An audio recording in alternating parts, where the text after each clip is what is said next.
NuMainstream.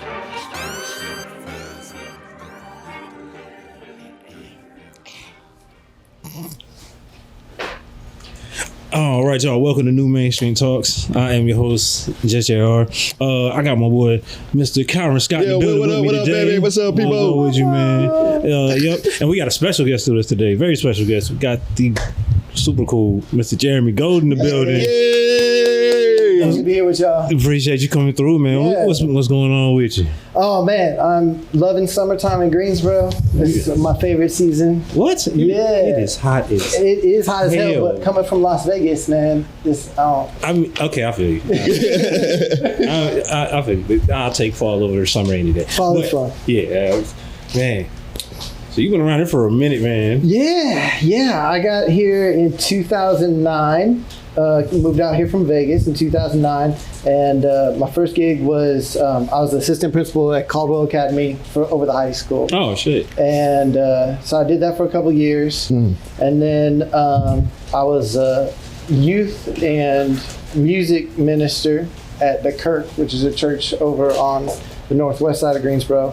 I did that till 2018, and that was kind of like when I left the ministry. Around 2016, my wife and I started Joy Squad, which is an event photography company. And so we've been running, she primarily runs that. We've been doing that since like 2016. Mm-hmm. And then I spent the last few years working as a IT director on a big campus, it's like a high school boarding school type of campus. Okay. But I've been doing that and just kind of recently left that. That was a federal government contract, and of course, a lot of federal government contracts and things like that got changed right around election time. Yeah. So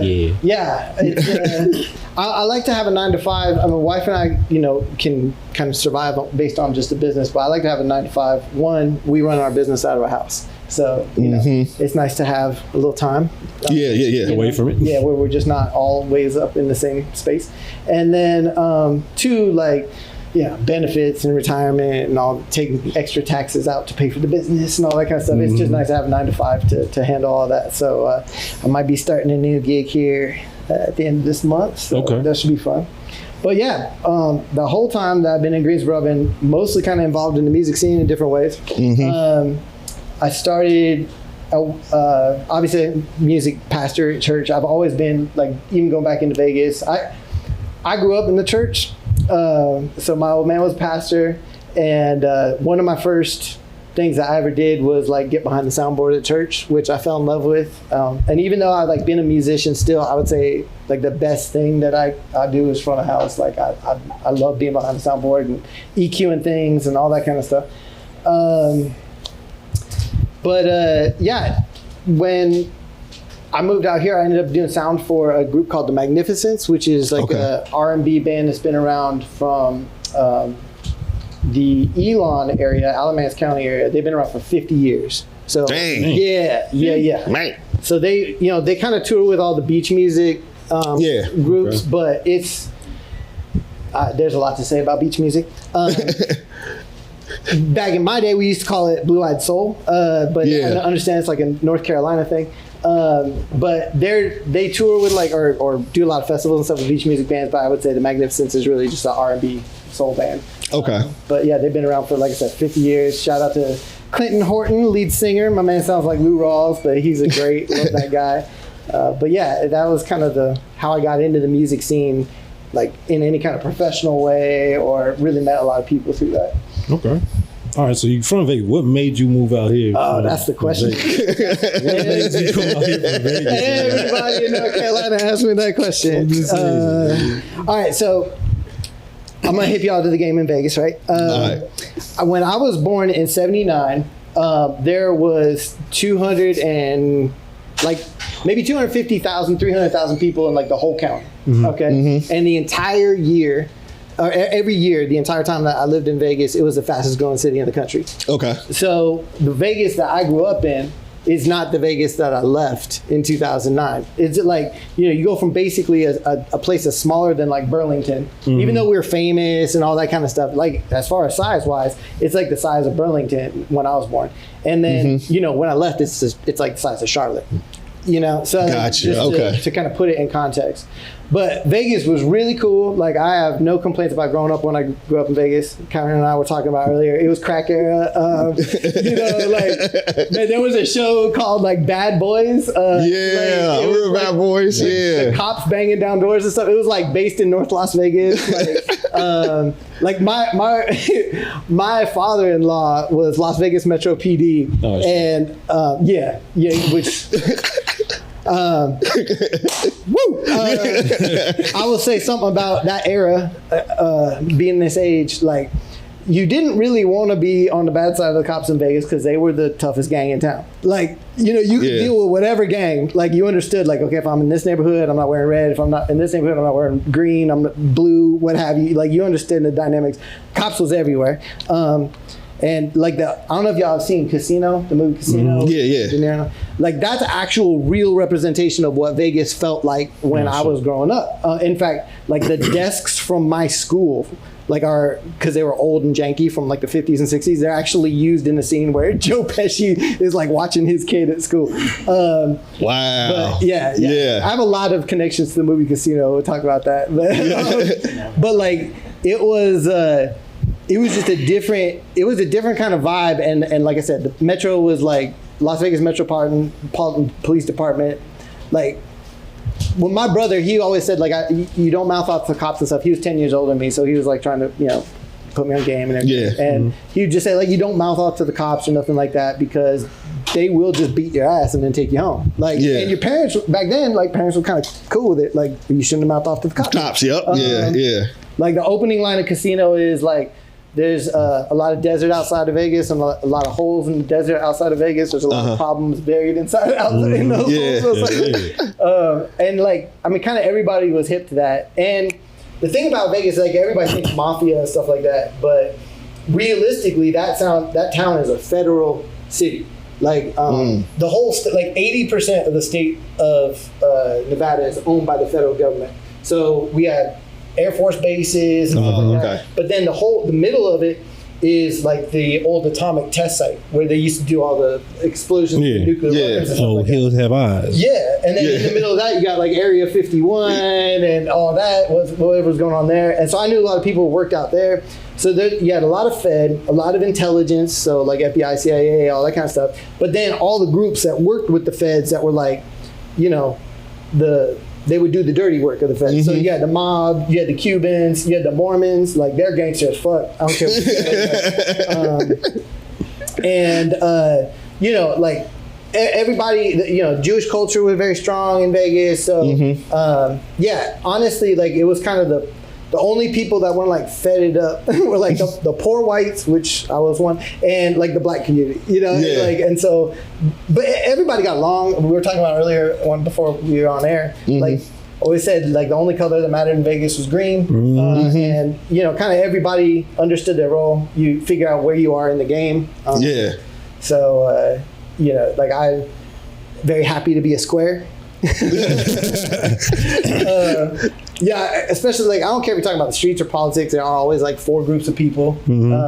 If you read your Iceberg Slim, you know what they are. Is you got pimps, you got hoes, you got tricks or marks. Choose which term you want to say, and then you got squares. And I would say like you either want to be a pimp or a square. And I mean that was kind of Vegas. Like you just figured out what the system was, what the game was, and try to stay in your place. So in answer to your question, why would I want to move to North Carolina?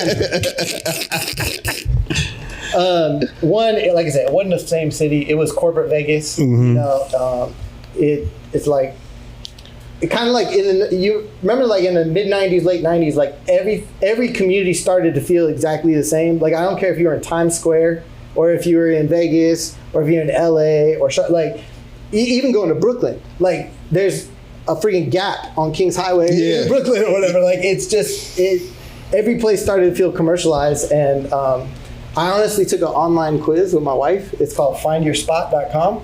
And so it asks you a ton of different questions, like how close do you want to be to the beach, how close do you want to be to the mountains, like how important is Costco or Starbucks or colleges or international airports, just all these different questions. What's the vibe of the city like? What are the demographics that you vibe with or whatever? And so Greensboro was like number one. And so my wife and I, this is 2008, we were like kind of thinking about moving. Our best friends were thinking about moving to this area as well. And we came in, and my dad and my wife both came out here and visited. And then eventually I came out and visited, and we just fell in love with it. And so by 2009, we moved out here to Greensboro, and I've never missed Vegas a day since. So it's a cool place to be. Like, it's maybe not as fast paced as Vegas, but like honestly, at this season of my life, that's not what I'm looking for. Right. I spent my 20s and 30s in Vegas. It was cool, and in Southern California. So Hey, you know what I'm saying? Okay, that makes sense. I understand it now. As the kids say. Okay, that makes sense. Long-winded answer. No, you good though. You good though. It makes sense. It was good.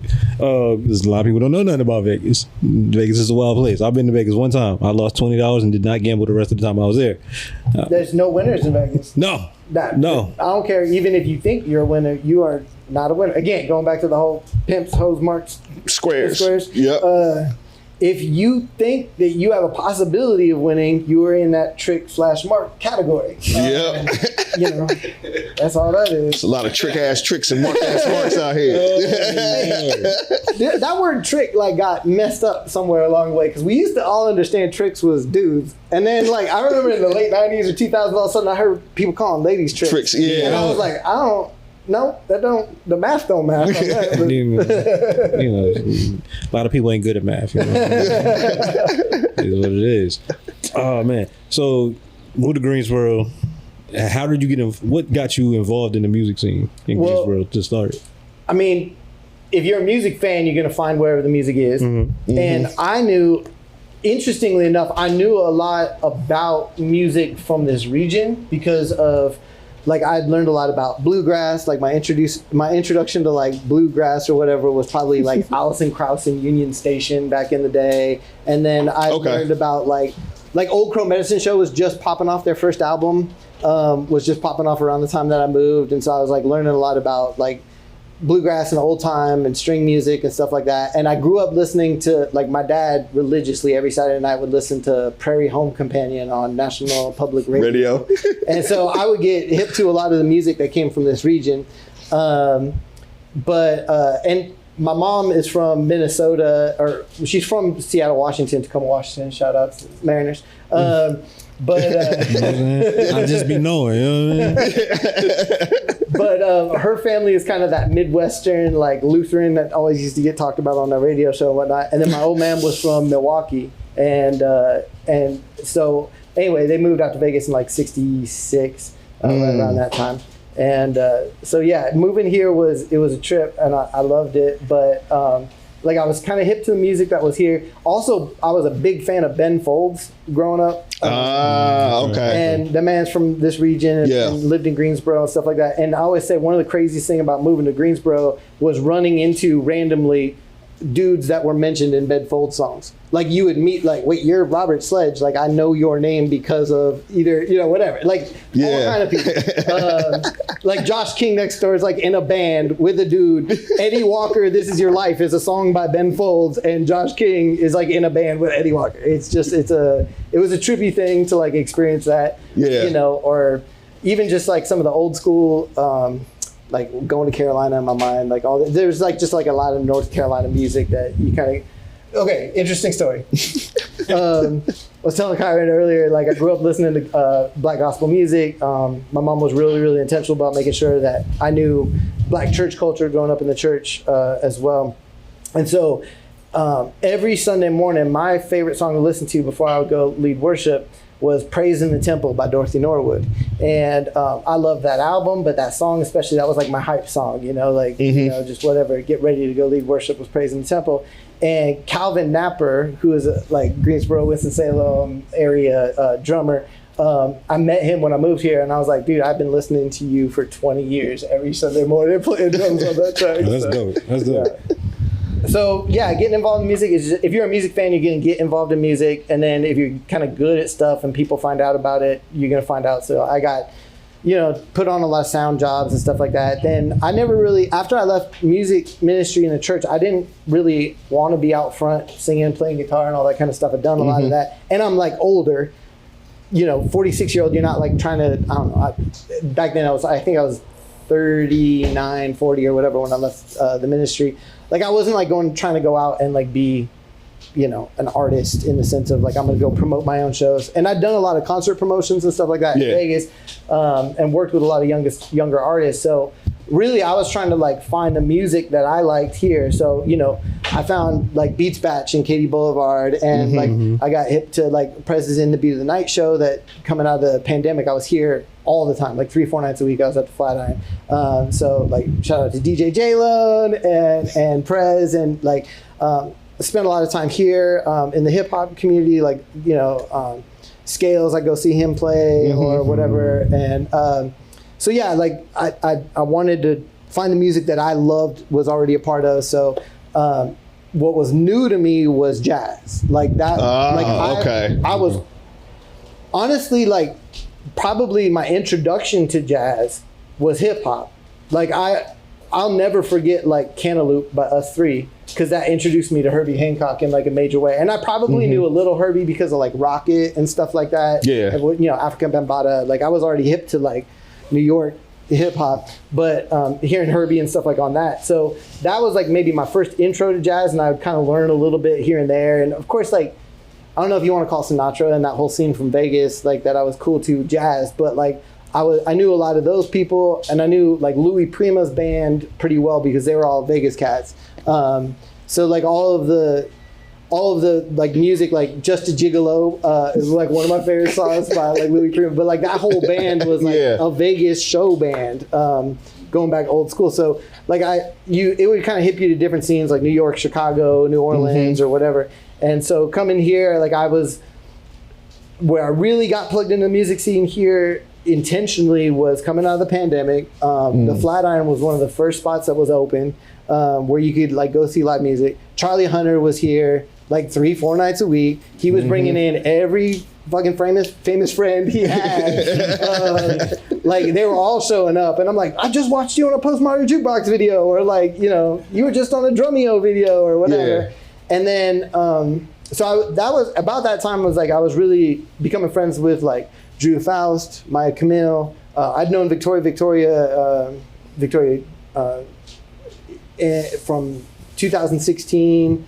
I first met her through Joy Squad, but I started to meet like a lot of different people in the whole like Reliably Bad band, which is like Jimmy Washington, Matt Laird, Zach Covington on drums. I started to get to know like all of those people in the band, but really like what set it off is like I have a special love for brass music.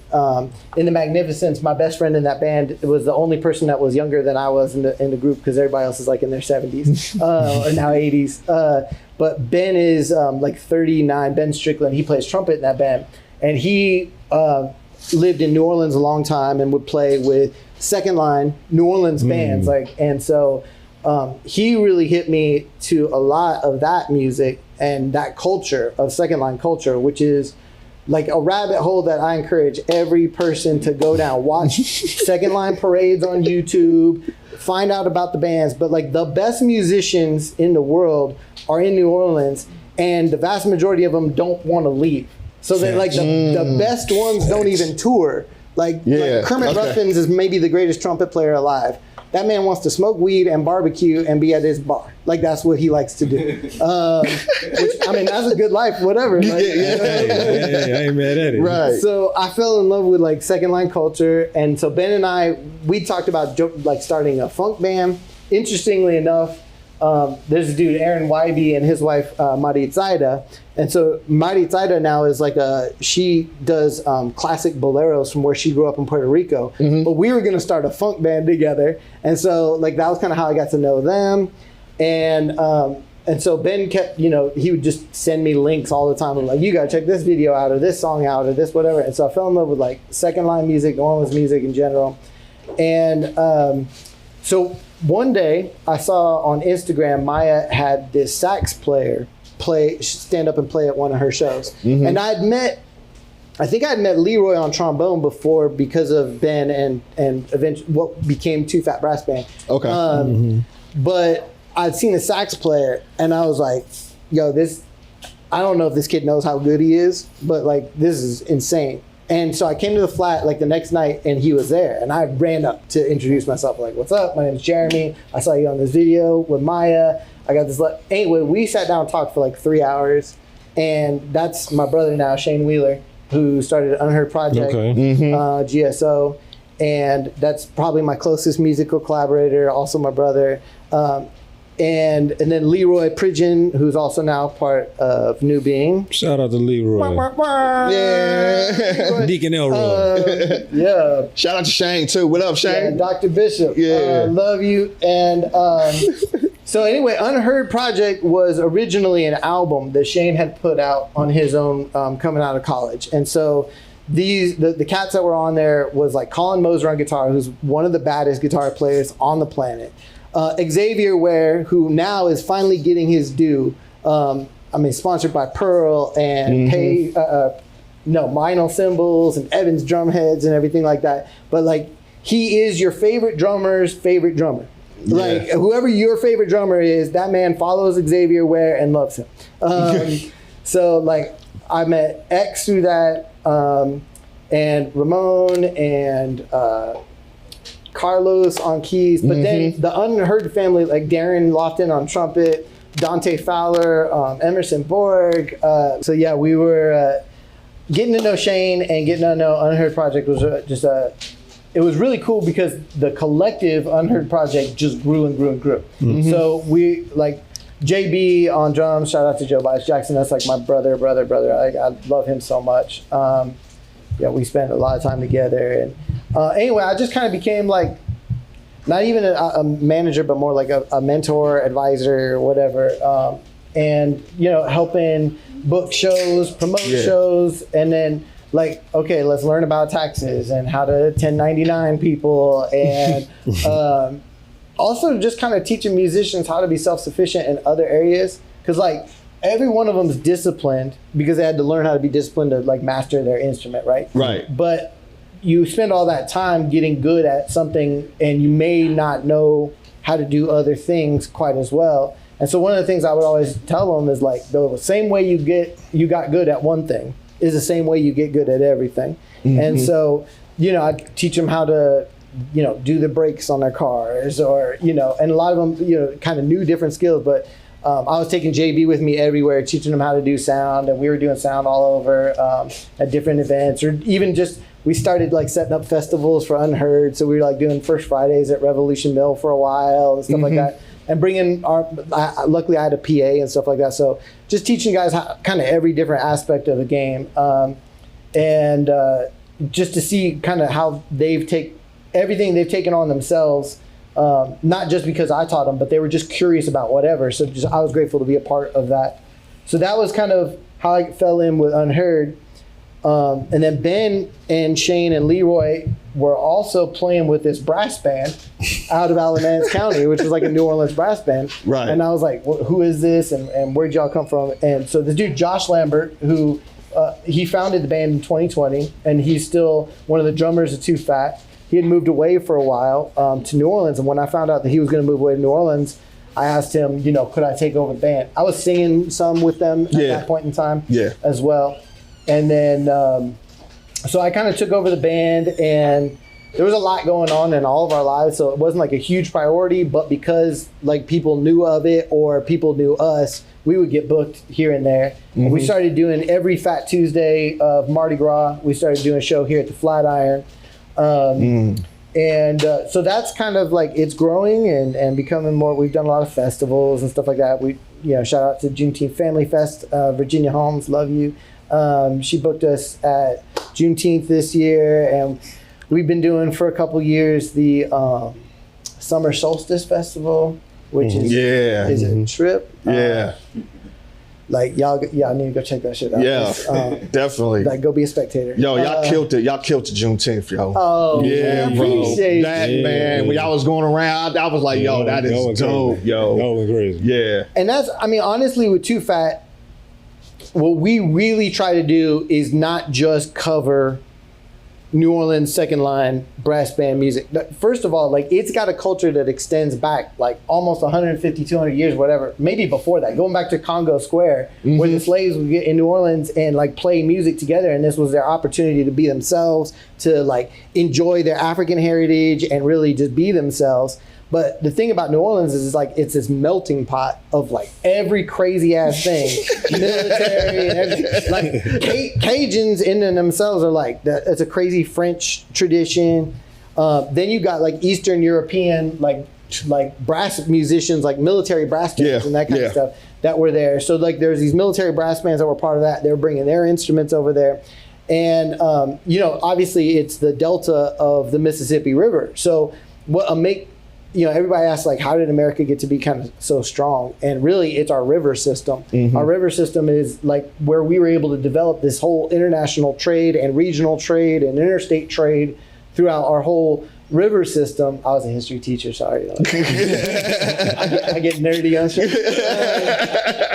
But like all of that stuff would come out the mouth of the Delta River and end up in New Orleans. And so it was just this crazy thing. And so second line culture, these brass bands, what they would do, there was these things called, and they still exist, called social aid and pleasure clubs. And what they would do was provide essentially the first type of insurance that existed for the black community there. You become a member and then you knew your funeral was taken care of. So like you could get buried, you could have a parade, like the band would come and play your parade. And so in fact, that's where the term second line comes from. The first line in a parade, a funeral parade, was like the family and all that stuff. The second line was the band and the community. And so where the term second line comes from is from those funerals. And so it's like this great rich tradition. And so we try to honor that. It's not fancy. Like jazz is like when it started, it was like kind of technical, and like even the word jazz, like talk to Leroy about the word jazz. He'll preach a sermon on the word jazz. Deacon Elroy. But Black American music from New Orleans, to use Leroy's approved term, like it was culturally relevant. It was well studied. Like you had to put a lot of work into it, but they were playing, a lot of them playing mostly by ear and not necessarily even reading music or whatever. And so, especially kind of late 20th century, these bands would start to mix in a lot of pop culture music and stuff like that. So, like, you know, one of the cool things is they'll write original music and then there'll be samples, you know, free hip hop sampling that would take place in there, and they may take 8 bars of a popular song, or then just vibe on the like the groove of a song for say they'll stay in like E flat, and it'll be 12 songs in E flat over the course of like 30 minutes, you know, and they're just one just keep going. Somebody's calling out something and everybody else is playing it. So like a lot of music that I grew up with, maybe like on the radio, like Casanova or whatever, these ended up becoming really like brass band staple songs and stuff like that. So it was just it was a dope mix. It was a perfect collab between Unheard Project and then Ben being my connection with the mags and stuff like that, being already a part of it, getting to know Josh Lambert, who's a great dude who founded that band. And then like we were really intentional about recruiting like positions that we didn't have, because Too Fat would do stage shows primarily. So they'd have like a bass player, but like that's not legit. Like if you're doing second line music, you need a sousaphone player. And I knew we had to have some killing sousaphone players because we got the Blue and Gold marching machine right behind us. And so I'd seen a video on Instagram of my friend Darren Lofton, who played trumpet in Too Fat. He was playing with Chelsea Yvonne and Take Two at Elm Street. And I saw the sousaphone player was just killing.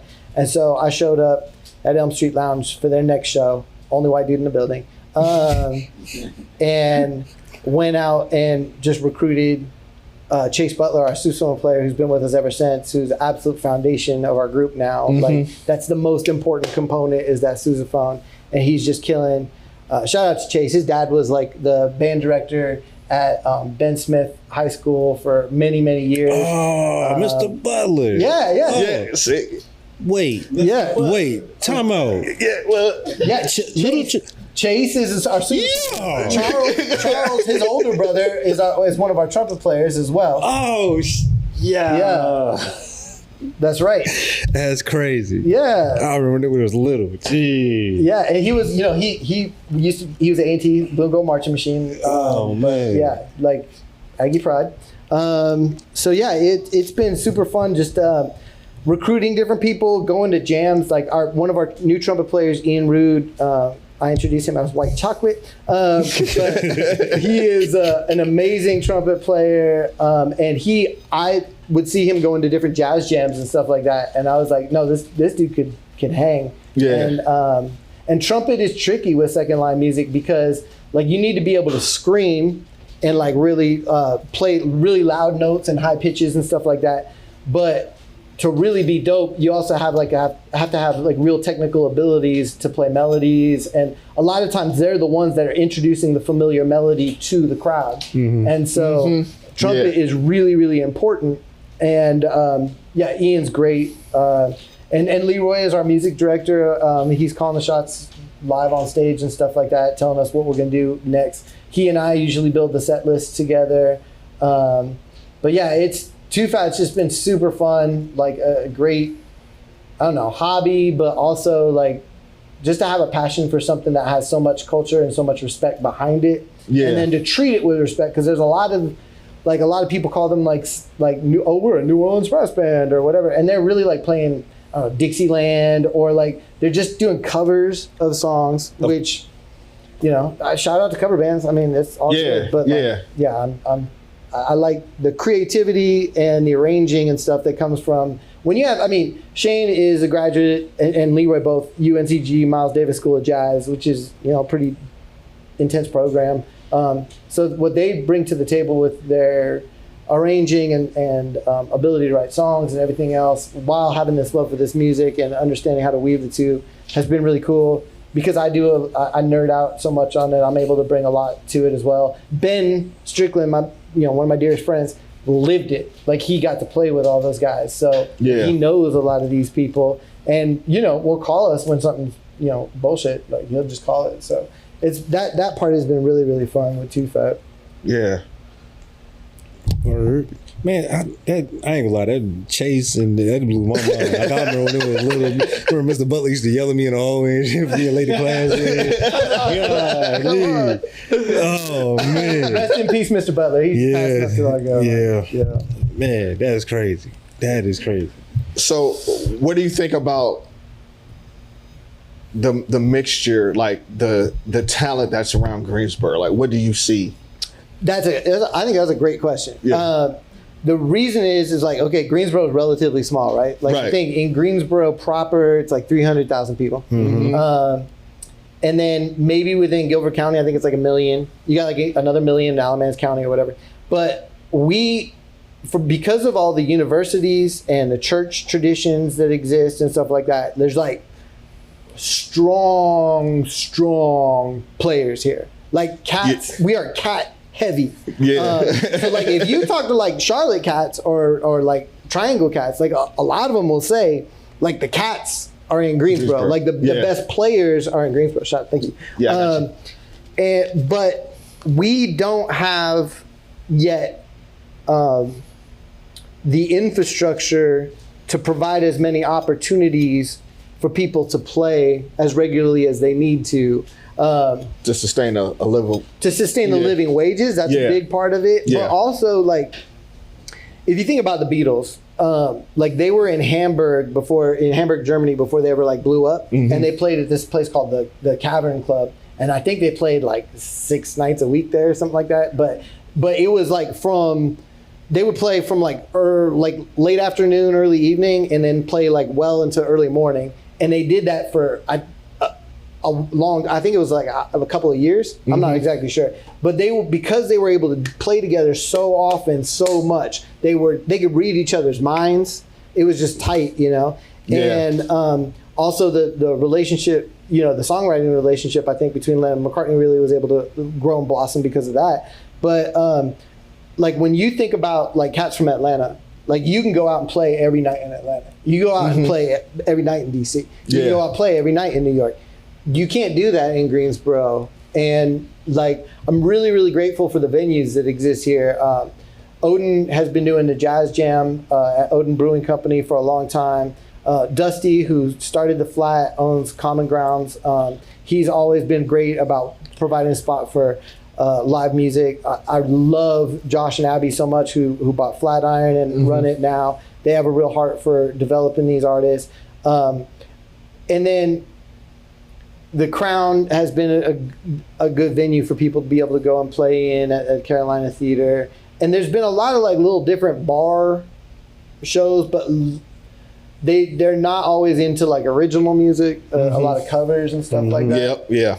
And which again is fine for like if you're a musician, like instrumentalist or whatever, like learning your chops or whatever. But it's not a great place to develop like artistic creativity, especially if it's your own music and you're writing and stuff like that. So, one of the things that I have focused a lot on is just trying to develop different shows or promote shows or whatever for people to play their own stuff in. I was really stoked to see Leroy's show, his Not an Album release show. Yeah. Man only played like 2 songs off his new album. Come on now. But like that was a great show, and I love Leroy so much. And even like the cats that he had on there were, kind of unheard. I wouldn't say unheard, like fell off. Like we all went in different directions to like do things that we needed to do. Shane like got straight churched up, and it was good for him. Like stopped smoking weed, stopped drinking, met a girl. He's about to get married, and like that was a great development period for him over the last maybe year and a half or whatever. Yeah. And Leroy started doing a lot of writing and arranging and different things that he was focusing on. And our boy JB has been through it in that time, and we've all been like rallying around him on drums. Xavier has blown the fuck up. I mean, he's now touring. This is so crazy. He comes to me one day. He's like, "I'm going to be playing with this group called Bill Murray." I'm like, "Bill Murray, like the actor, but spelled Bilmuri," and I hadn't heard of them or whatever. But he's like, "Yeah, we're opening for Polyphia and Sleep Token or something like that, and it'll be at the Saitama Super Arena in Tokyo, Japan." I'm like, it's his first time leaving the country, and he's going to a sold out Saitama Super Arena, which I think seats 55,000 people. I used to watch like UFC and K1 fights. Yeah. Back in the day, Something Dream. Like like sold out. And then since then, like he's become a regular part of Bill Murray, and he's gone on sold out arena tours across like Europe and America, Australia, and everything else. Like I said, since then he got the Pearl deal and the Meinl deal and Evans Drumheads and Vic First Sticks and all this stuff. Like I'm really, really grateful to see, how he's just a special, talented, gifted dude. And I'm really glad to see all the shine that he's getting. But he's like still just a homie. And so like he's, he'll be here on August 12th, like playing a show at the Flatiron, supporting Chloe White, and that's 100 people max in the Flat, and like so it's just I love that. If you're from Greensboro, what do I notice about Greensboro? We have the cats, but beyond that, like I've never seen another place where you can have as many like family members. Like everybody feels like family here. Like I don't know, when I met y'all, like immediately it was like, this is fam. Like unheard, like everybody, just fam. Like and shout out to Jordan Lee and everything that he's done with ACE University, or ACE stands for a Celebration of Excellence. It originally started as a celebration of Black excellence, and it expanded to celebrate just excellence in all the arts and education and technology and culture here in Greensboro. And I serve on the board of directors for that organization. But he's done a lot to like make people feel like family here as well. Like it's just really easy within the younger community, especially, and I'm one of the older people around a lot of what I'm around, but developing this community and just feeling like brotherhood. And I mean, shout out to Charlie Hunter. He's done a lot to develop that as well. Like he produced like Reliably Bad's album. Jimmy produced Drew's album. That was amazing. Drew Faust's album. That was amazing. But it's a lot of these same musicians, and like I said, brotherhood, just a feeling of unity and love. And the Greensboro musicians, like not only are they excellent, but like it's just so easy to get along with everybody. Yeah. There's not a lot of pretension. Like people don't think they're too cool for you and shit. And like, I mean, Charlie Hunter's one of the 25 greatest living guitar players alive. I mean, man, like if you're familiar with D'Angelo, 2 of the songs that are like the best songs on that record, like Spanish Joint and stuff, like Charlie played on that with the Soulquarians, you know, like if you're a hip hop fan, like that era is like one of the greatest eras in hip hop.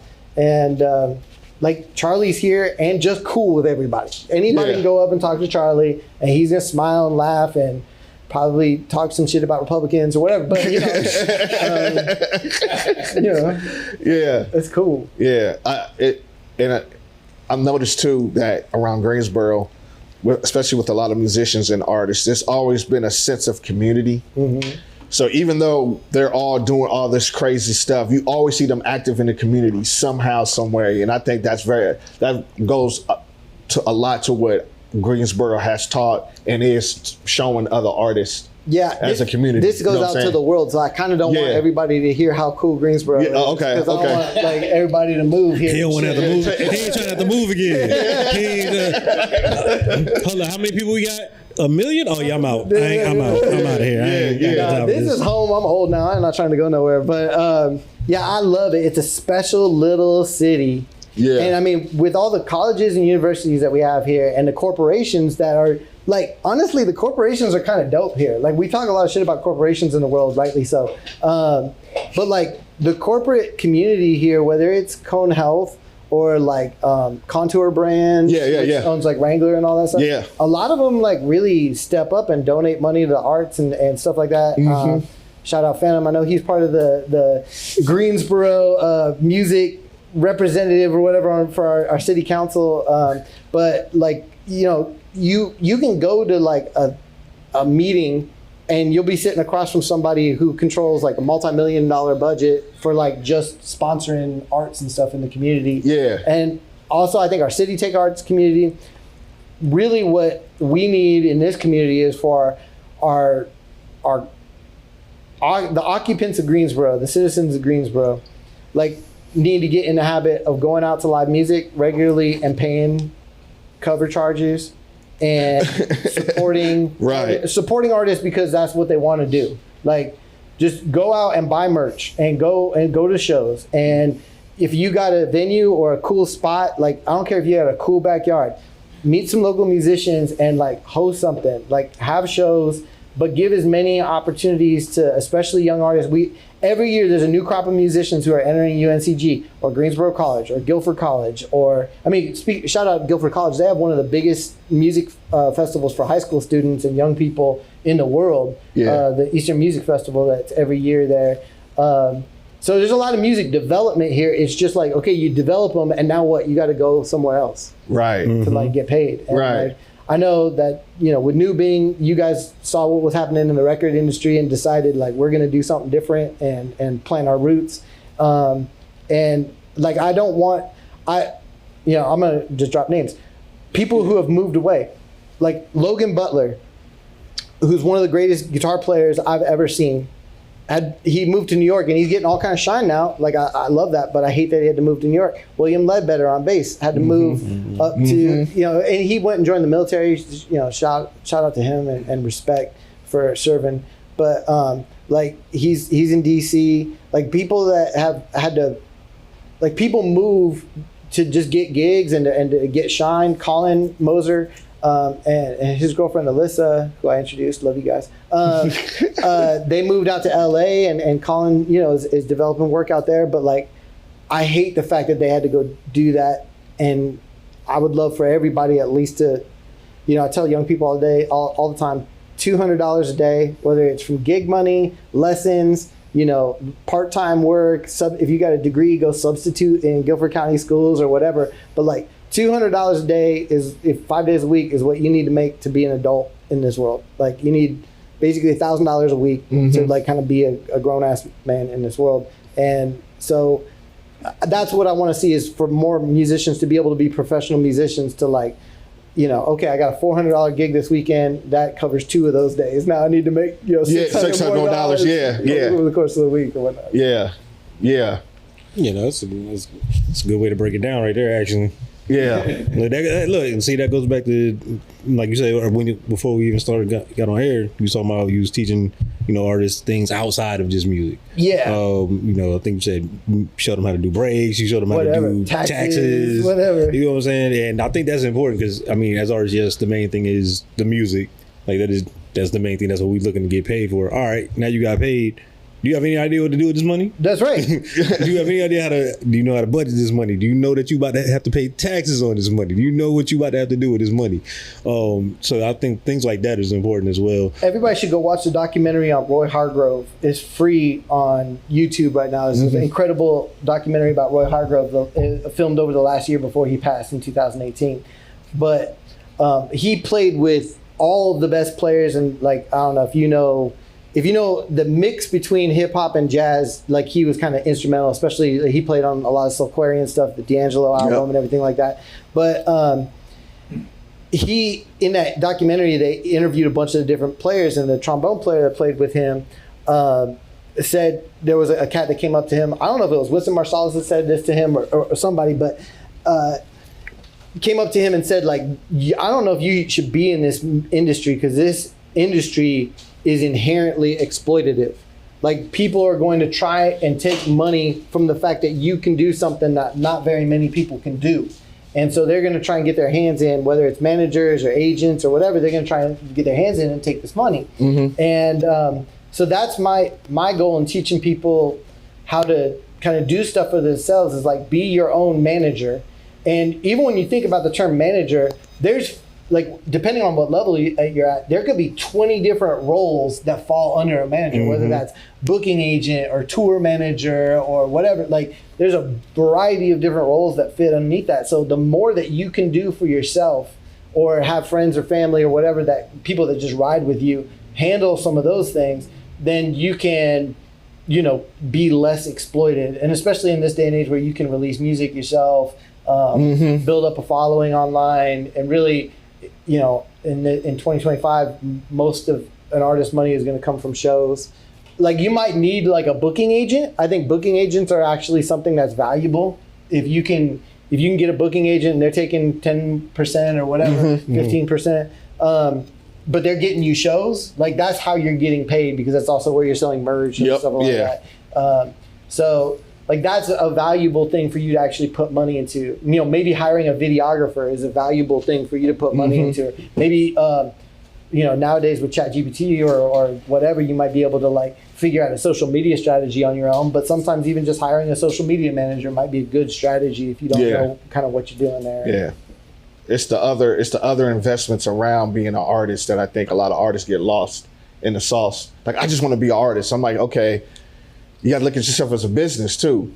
You know, every business has marketing, every business has this, every business has advertising. So you have to learn how to market yourself and become a business and still be true, still be true to the art that you want to do.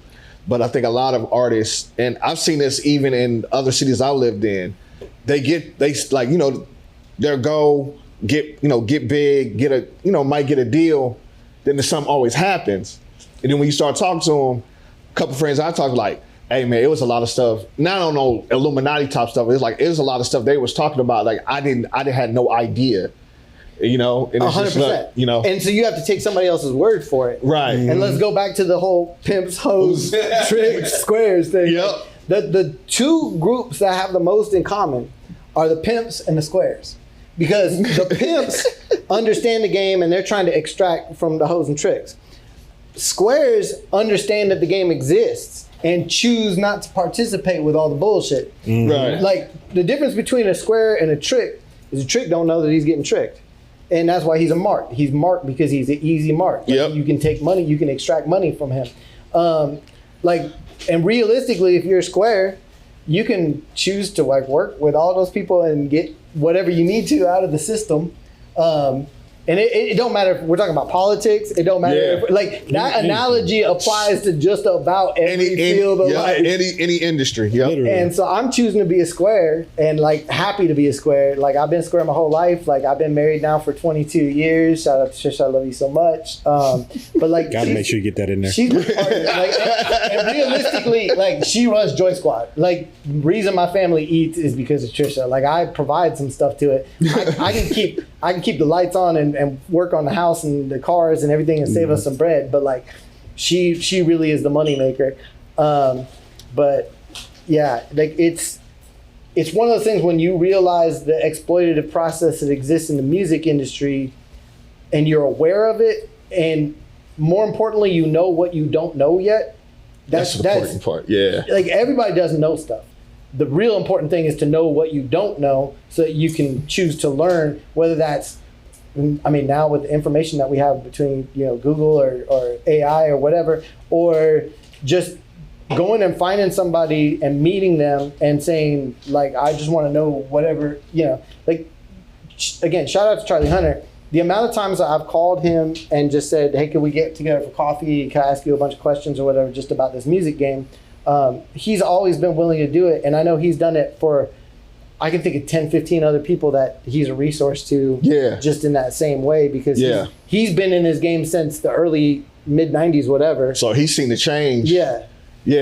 He's seen, he came in, interesting, he came into when the game was changing and it became the norm. Now, how he came into the game, it's not the norm anymore. Yeah. So he's seen that evolution. So he's probably got some, And I'm gonna say, like, shout out to Tahi, his wife. Like, she is really the business manager of the whole operation. And then all the people that he works with, like, she's A&R essentially for all of them too, whether it's Marit Zaida, Drew or whatever. But like, you kind of can't do it on your own. You have to especially if you're the artist, like you really can't do everything on your own. You need help, you need friends, you need family. Yeah.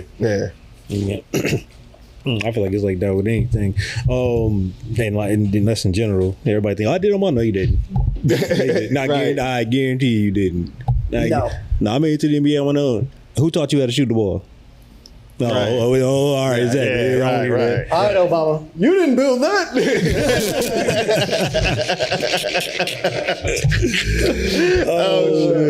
So, Jeremy, what's going on? What you got next? I mean, we halfway through the year now. Mm-hmm. What's the plan for the rest of 2025? God, 2025, Jesus. Yeah.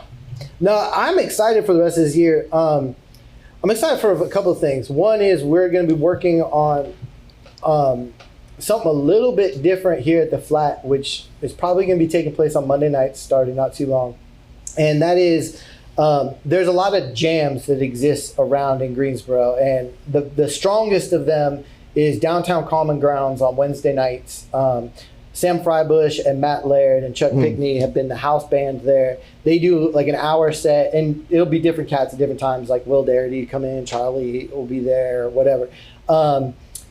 But they'll do like a house band set for the first hour, and then it'll be kind of an open second set for younger musicians to come in and play.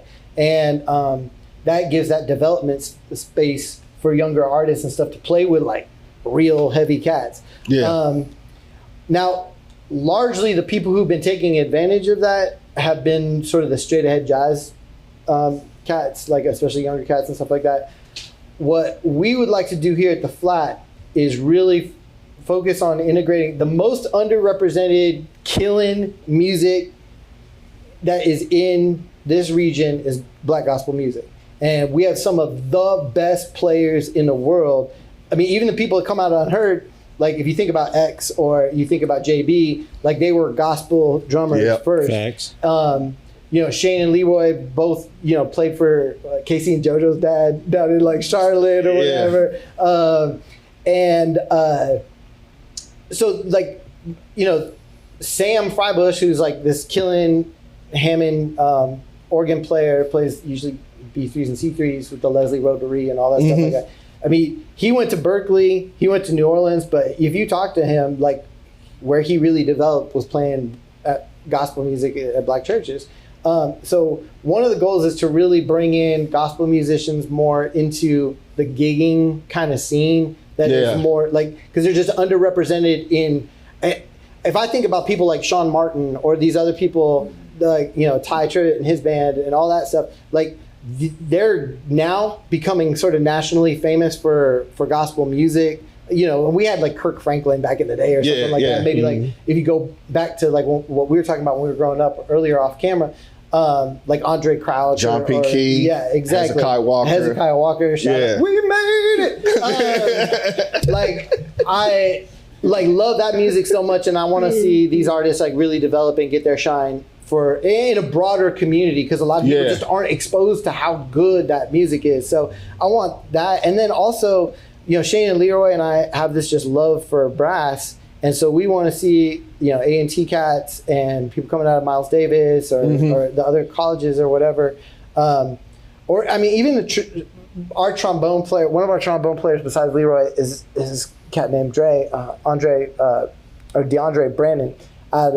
He lives in Salisbury, but he comes out of the UHOP tradition, United House of Prayer, church tradition. And the way that they play trombone is completely different than anything else I've ever heard. And he is amazing. Like the first time Leroy played with him, like we already knew, like Shane and I had known, because we had gone to these things called Live Music Mondays from Sonorous Wave down in Charlotte.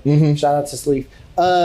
And like that's where I first met DeAndre, and I was just blown away, and Leroy hadn't yet heard him. So the first time that DeAndre came to one of the Too Fat practices, he was like, just, jaw hanging low. He's like, this is what I needed. I needed somebody that I could like learn from in this scene that's playing something that's completely different than, either the jazz or classical that is kind of hip around here. So I just want to provide more opportunities to like underrepresented, and Josh King does too. He actually reached out to me about really wanting to reconnect more with the local musicians here and give this kind of space. And from what I understand, even the Downtown Common Grounds thing that's happening on Wednesday, Josh didn't know that it was first offered to the flat, and so there's probably healthy competition between Dusty and Josh on that. Anyway, we're gonna rock Monday nights, go on Wednesday nights down to Downtown Common Grounds. Yeah, that's what I'm excited about. Too Fat's got some big things happening. We're gonna probably be playing a pretty big parade in August in Charlotte. We'll be here with Chloe White on August 12th. Come out to the Flatiron for that. Chloe White. It's going to be X, who come and see Xavier Ware play in a room that only seats 100 people when he's usually playing sold out arenas. He's going to be on that band. Leroy will be on that band. Ramon Garcia will be on bass. But Chloe's a really amazing saxophone player, came out of UNCG as well, but now she's living in New Orleans. So she's playing with all these people. Like she's playing with Ashlyn Parker's Trumpet Mafia and a bunch of other groups that are playing down there. But she's just really killing it. So come and check that out. Too Fat will be on that. And then, we've got a few other different shows and projects and things that we're working on. I've been talking with Josh Emick from 68 Sound and the Church at 68. And we're thinking about doing sort of a feature show in their big room, but also maybe recording it as an album. They've got these amazing studios there, probably the nicest studios in Greensboro. And so we're thinking about having kind of a Greensboro showcase, recording a few tracks from each group. So selling like a VIP ticket where you can come to the recording sessions, but then also like that'll also get you into the big show, and then a general admission ticket. So we've been talking about doing that. So a lot of kind of cool.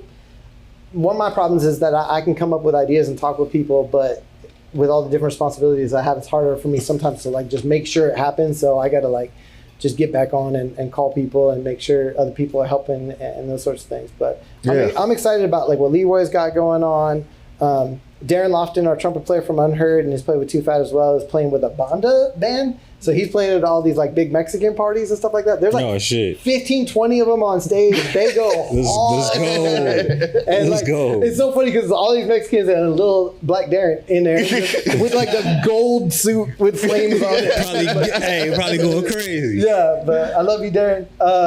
But yeah, there's just a lot of good music happening and everybody kind of playing with each other. And again, going back to your thing, it's like there's the community involvement aspect of it. So we're always doing different shows and festivals. I think the Folk Festival, Too Fat will be doing 2 45-minute sets at the Folk Festival on September 13th. Okay.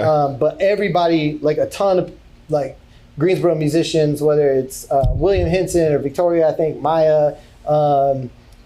There's just a bunch of different Greensboro musicians that will be on that. Ian Rude from Too Fat he's in this contest right now. Go vote on ncfolkfest.org or whatever. But he's in the Not Your Average Folk contest right now, so he's trying to play. But there's like a lot of great musicians. Oh He Dead is going to be one of the headliners. I'm excited about that. Arrested Development for us old heads will be there. Yeah. So excited about Folk Festival for sure. And then I'm a huge F1 fan, so in November I'm going back to Vegas for the Vegas race. Hey. I know it's gonna be crazy. I know that's gonna be crazy. Have you seen the movie? Yeah, Is opening. it good? I haven't seen it yet. Wait, okay, if you want a big, dumb, spectacular looking thing in IMAX, go see it. that. Okay, I'm good. If you're an F1 fan, like understand it's not that realistic. If you're not an F1 fan, a lot of it's kind of technical and you may not know. So it's like, I don't know who the movie was made for. Yeah. Like, except for it's a big, dumb, fun movie. And like, you know, a lot of, when you go to the theater, you want something that's just overwhelming with visuals and sound and stuff like that. Otherwise, most people will watch stuff at home. Yeah. That was it. So if you outside, go out and see that fun movie. Yeah. Cool. All right, Jeremy, we're gonna wrap it up. We're getting ready to run out of time here. We appreciate you coming through, man. This is my Yeah, pleasure. I was bro. super excited when you asked me. Hey, got you, baby. You already know how we appreciate do. you coming through. Yeah. Go ahead and let the people know where they can find you at. Yeah, you can follow me on Instagram, Jeremy_Goad. If you want, but more importantly, go follow Too Fat Brass Band, Too Fat Brass on Instagram, and then like I said, follow Unheard Project GSO, Shane Wheeler, Xavier Ware, Leroy, like all these musicians independently are all out doing things.